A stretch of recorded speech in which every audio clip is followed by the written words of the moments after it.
Tah will begin his work today as the 9th president of the African Development Bank, taking over from Akinwumi Adesina following today's swearing-in ceremony.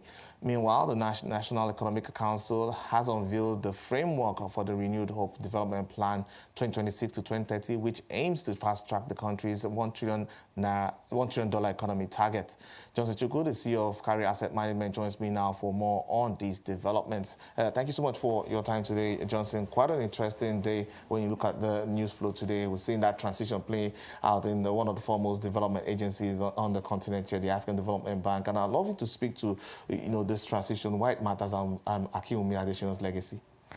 Well, Ken, if you look at what Akinwumi Adesina did in 10 years, which is the most important thing we'll be discussing today, because the person who is taken out from him, he has to actually build on what he has done.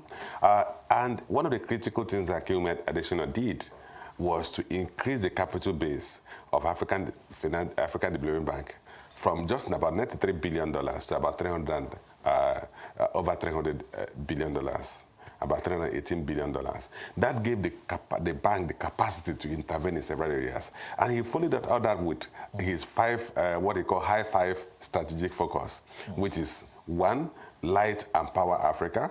I think just sharing that the signing ceremony is happening right now in Abidjan. Let's just get the visuals from that and see and look at what's playing out. But then, interesting times there. Sidi Ould Tah coming on as the 9th president of the African Development Bank right now.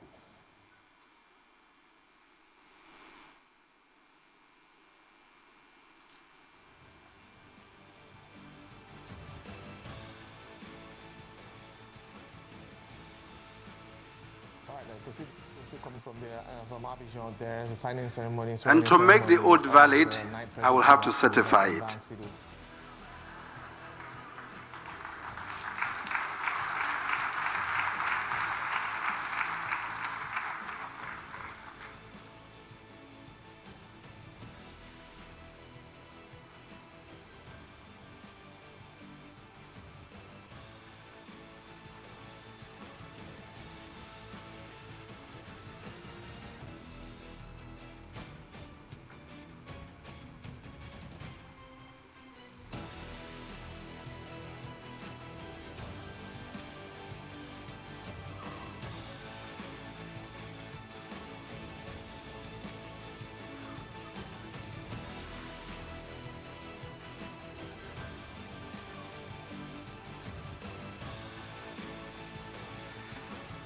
You will forgive us, it's a bit of a ritual. May I welcome the chairperson of the Board of Governors to read the record of the oath.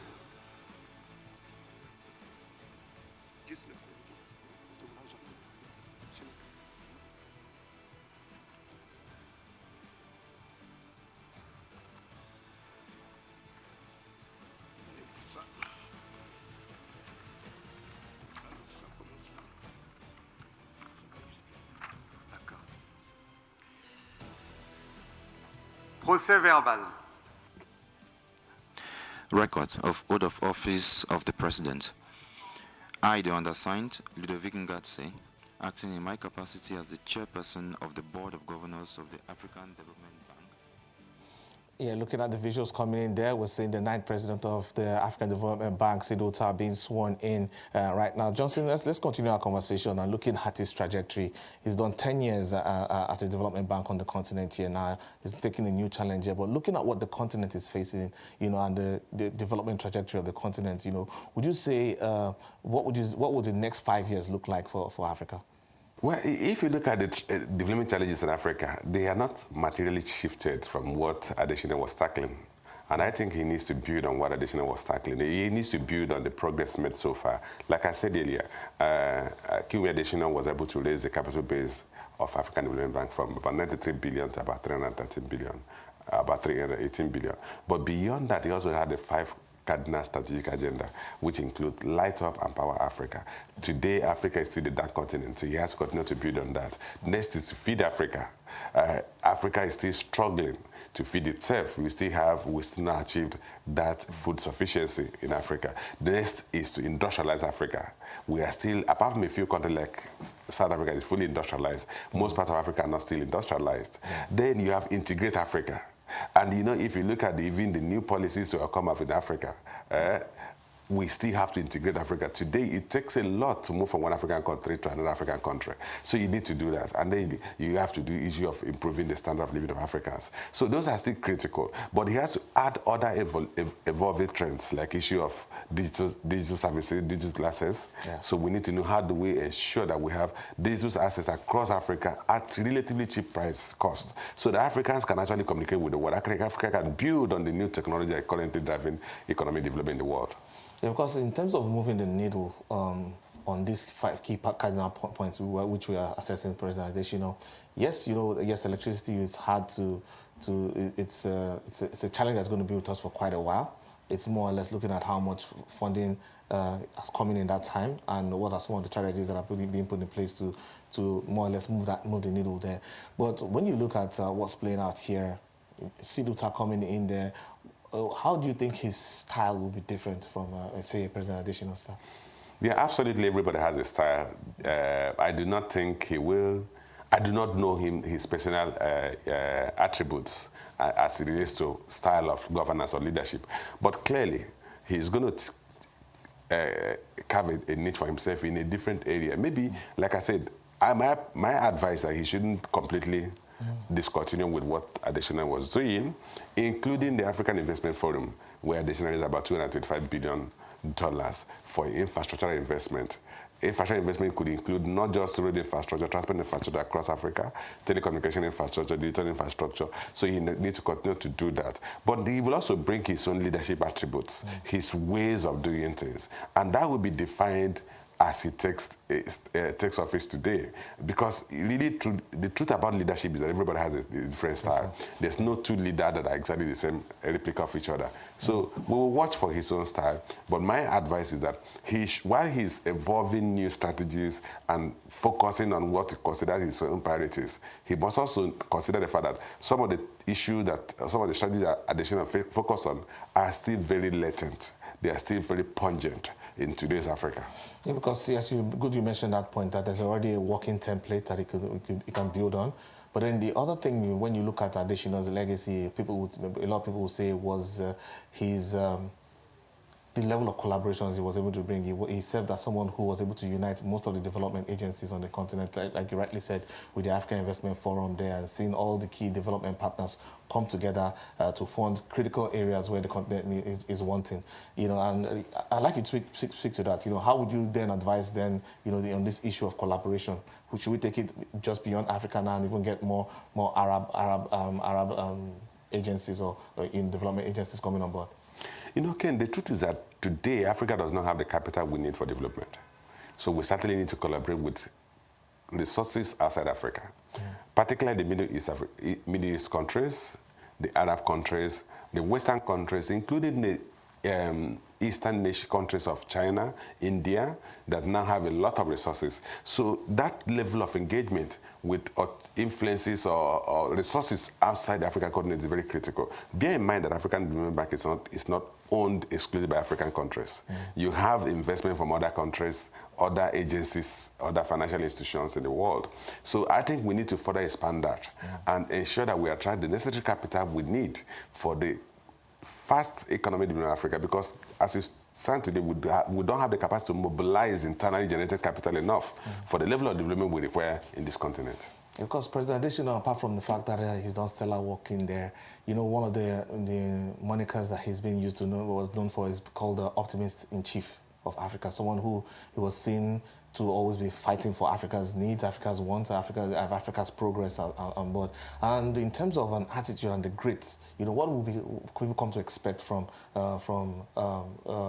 Sidi Ould Tah, at a time like this where the continent needs one voice in critical areas, in dealing with the Bretton Woods institutions, in dealing with the changes that need to happen in the global financial architecture, and even what we're seeing in terms of protectionist stance that we're seeing play out globally?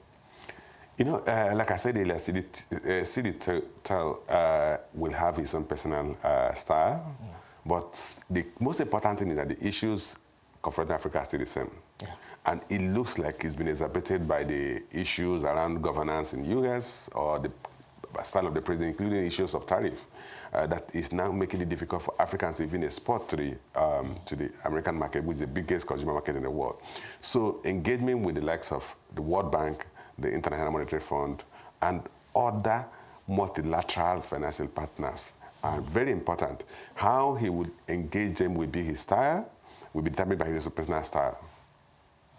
All right, I think Sid's about to give his speech right now, because let's see what he has to say at the swearing-in ceremony. Your Excellency, Mr. Robert Bokle Mambe, Prime Minister, Head of Government of the Republic of Côte d'Ivoire,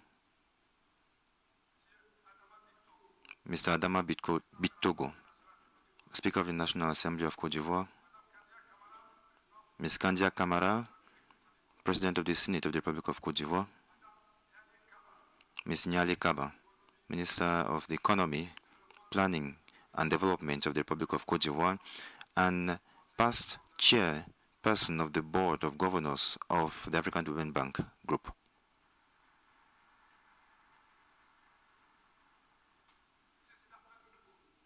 Mr. Sidi Ahmed Goulbou, Minister of Economy and Finance of the Islamic Republic of Mauritania and Governor of Mauritania for the African Development Bank.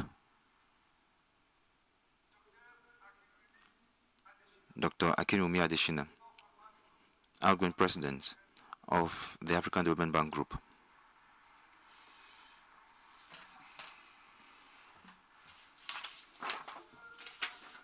Dr. Donald Kaberuka, past President of the African Development Bank Group.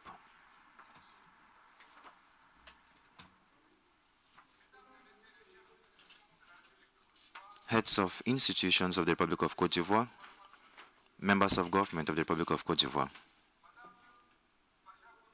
Ms. Bajaboulile, Swazi Chabadala, Mr. Amadou Hort, and Dr. Samuel Munzele Maimbo, former candidates to the position of President of the African Development Bank Group.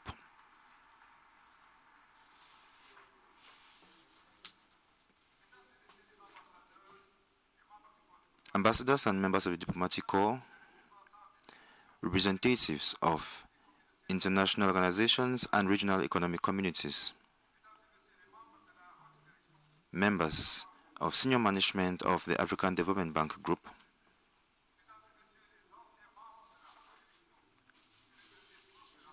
former members of senior management of the African Development Bank Group and retirees, Mr. Fosa Ofusu,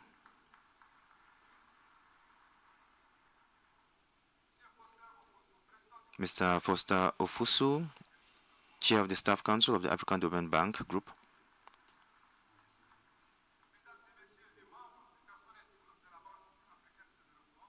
staff members of the African Development Bank Group,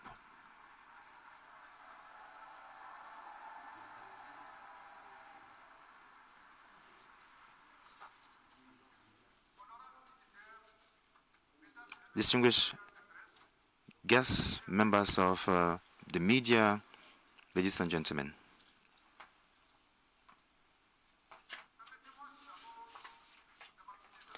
Let me start by thanking those who deserve acknowledgement. Mr. President, Alassane Ouattara, let me turn first to you and express wholeheartedly my sincere acknowledgement for the pivotal role you played, which resulted to this significant moment.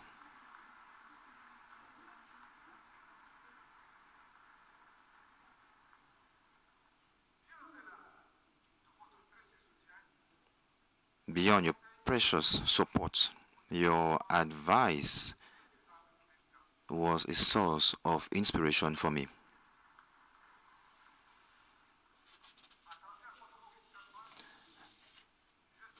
Through you, I would like to extend my gratitude to all authorities of the Republic of Cote d'Ivoire and the people of the brotherly country of Cote d'Ivoire, because I've always felt I'm one of yours.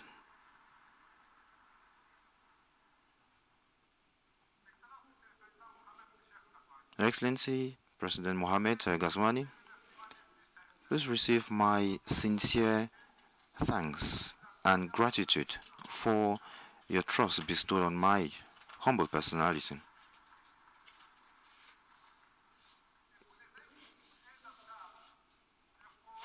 and for your tireless efforts to ensure that we achieve the historic event, the historic result of 29 May 2025.